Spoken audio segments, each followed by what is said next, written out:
Professor Shabazz Concepts. अच्छा जी students, यहाँ पे देखिए इंट्रोडक्शन टू मैनेजमेंट अकाउंटिंग। जिस तरह मैं पहले आपको बता चुका हूँ कि अकाउंटिंग की जो दूसरी ब्रांच है दैट इज़ मैनेजमेंट अकाउंटिंग। तो ये मैनेजमेंट अकाउंटिंग क्या है, इसका मैं थोड़ा सा आपको डेफिनेशन बता रहा हूँ कि process of identifying, measuring and communicating the economic information to permit the informed judgement and decisions.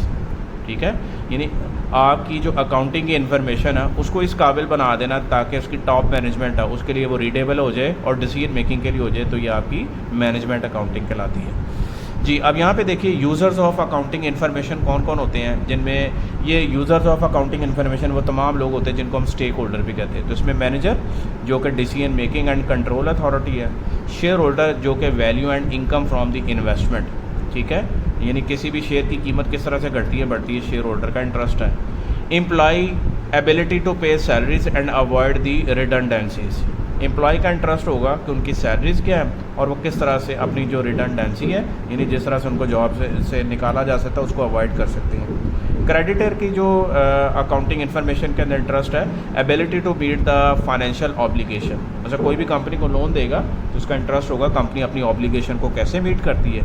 Government का स्टैटिस्टिकल इन्फॉर्मेशन और टैक्सेस, इसकी इम्प्लीमेंटेशन के ऊपर इंटरेस्ट होता है। एंड अदर्स क्या है, पोटेंशियल इन्वेस्टर्स और रिसर्च जो है। अच्छा जी, अब यहाँ पे देखिए स्टूडेंट, यूज़र्स को हम टू कैटेगरीज के अंदर डिवाइड कर सकते हैं, जिसमें कुछ इंटरनल यूज़र और एक्सटर्नल। इंटरनल वो जो कंपनी के अंदर के लोग होते हैं, जो किसी भी कंपनी का जो फाइनेंशियल डेटा उसके यूज़र्स होते हैं। तो internal users within the organisation, जबकि एक्सटर्नल के अंदर शेयर होल्डर और क्रेडिटर आए थे। तो इंटरनल के अंदर टॉप मैनेजमेंट और मैनेजर्स, जबकि एक्सटर्नल के अंदर शेयर होल्डर और क्रेडिटर्स आ जाते हैं। Management accounting is for the internal user, तो आपकी जो मैनेजमेंट अकाउंटिंग ये बेसिकली सिर्फ इंटरनल यूज़र्स के लिए होती है, जबकि financial accounting information is for the external users. जी, अब यहाँ पे देखिए स्टूडेंट्स, डाटा मेकिंग प्रोसेस किस तरह से काम करता है। सबसे पहले इसमें आइडेंटिफाइंग ऑब्जेक्टिव्स को आइडेंटिफाई किया जाता है। And then search alternative course of action, company के पास कौन कौन से अल्टरनेटिव एक्शंस हो सकते हैं जो इन ऑब्जेक्टिव्स को अचीव करने में यूज़ कर सकती है। Gather the data about the alternative, जब आपने किसी अल्टरनेटिव की तरफ स्विच करना है तो उसके लिए डेटा को गैदर किया जाता है।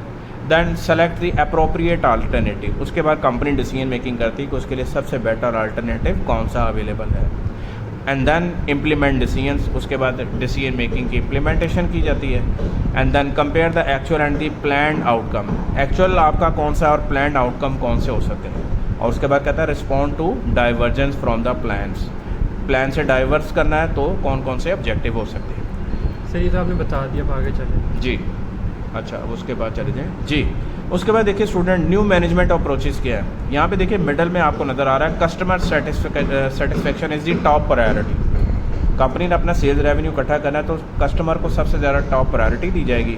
और इनको जो फैक्टर इफेक्ट करते हैं, जिनमें लेफ़्ट साइड पे आपको नज़र आ रहा है की सक्सेस फैक्टर, यानी कॉस्ट क्या है, क्वालिटी क्या है, टाइम क्या है, इनोवेशन क्या है। उसके बाद डाउनवर्ड आपको नज़र आ रहा है टोटल वैल्यू चेन एनालिसिस, वो हम देखेंगे। राइट साइड पे आपको अपर पोर्शन में नज़र आ रहा है कंटिन्यूस इम्प्रूवमेंट है।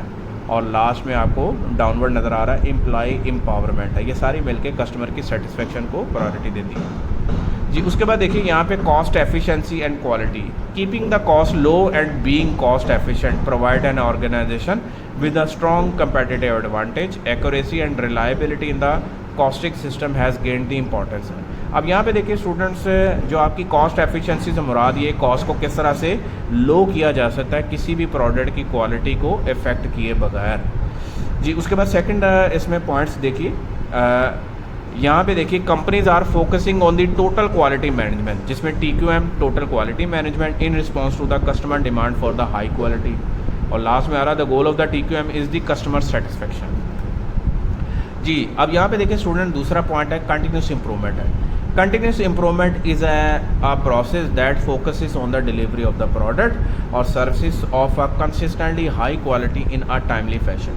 इन्हीं चीज़ों की कॉस्ट को कम करके उसकी क्वालिटी को इफेक्ट किए बगैर इम्प्रूव करके और उसको टाइमली डिलीवर करना, यही कंटिन्यूसली इम्प्रूवमेंट है। It is cheaper to produce the item correctly the first time rather to waste the resources making substandard items that had to be detected, reworked, scrapped और return by the customer. तो अगर आपने किसी भी product के ऊपर rework को रोकना है तो बेहतर है कि उसका टाइमली टोटल क्वालिटी मैनेजमेंट के प्रोसेस के तहत चला जाए, तो रीवर्क को आप रिड्यूस कर सकते हैं।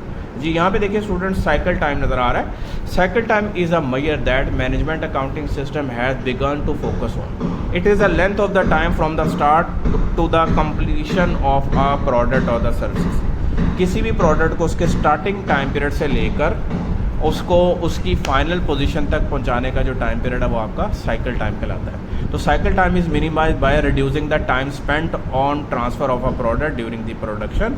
आप साइकिल टाइम को रिड्यूस कर सकते हैं कि किसी भी प्रोडक्ट का प्रोडक्शन का टाइम पीरियड कम करें, वेट टाइम को रिड्यूस कर दिया जाए, इंस्पेक्शन टाइम को कम कर दिया जाए, रीवर्किंग टाइम है and holding period of inventory के इन्वेंट्री को बनाकर उसको स्टोर में होल्ड करके रखना, ये सारा रिड्यूस करना साइकिल टाइम में कमी का बायस बनता है। ठीक है जी।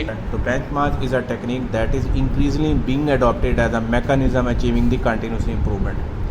ठीक है, it is a process of measuring the firm's product services और activity against the other performing organisation. तो बाकी जो ऑर्गेनाइजेशन परफॉर्म कर रही है उसके साथ कंपेयर करने का तरीका है। ठीक है जी। एम्प्लॉय पावरमेंट है। कंटिन्यूस इंप्रूवमेंट के लिए एम्प्लॉय का एम्पावर होना बहुत ज़्यादा ज़रूरी है। तो continuous improvement managers have found that they have to rely increasingly on the people closest to the operating processes and the customer to develop a new approach to improve the performance है। तो continuously improvement के ज़रिए ही आपकी जो है वो approach काम करती है कि किस तरह से आप अपनी परफॉर्मेंस को बेहतर कर सकते हैं। जी अब यहाँ पे देखिए, ये आपको सप्लाई चेन नज़र आ रहा है। मैं डायरेक्ट इसमें यहाँ पे आपको एक डायग्राम नज़र आ रही है। किसी भी प्रोडक्ट की सप्लाई चेन किस तरह से काम करती है, वैल्यू चेन किस तरह काम करती है। रिसर्च एंड डेवलपमेंट से प्रोडक्ट डेवलप होती है, डिज़ाइन आइडिया आता है, फिर उसका डिज़ाइन बनता है, दैन वो प्रोडक्ट प्रोड्यूस होती है, फिर उसकी मार्केटिंग होती है, फिर उसको डिस्ट्रीब्यूट किया जाता है और फाइनली कस्टमर वैल्यू तक जाता है। स्टूडेंट्स, लास्ट जो इसका इम्पैक्ट है that is ERP, advance IT application that has considerable impact on the business information system is enterprise resource planning. ERP comprises a set of integrated software application module that aim to control all the information flow in a company। ERP एक ऐसा system है जिसके ज़रिए किसी भी company है वो अपनी जो एप्लीकेशन जो है वो मॉड्यूल के ज़रिए अपनी जो इन्फॉर्मेशन है वो कंपनी के अंदर फ्लो होने वाली उसको जो है वो स्टैंडर्डाइज करती है। तो major features of ERP system is that all data are entered only once, typically where the data originates है। तो डाटा जहाँ से ओरिजिनेट करता है उसको वन टाइम एक ही बार में रिकॉर्ड कर लिया जाता है इस ERP सिस्टम के तहत।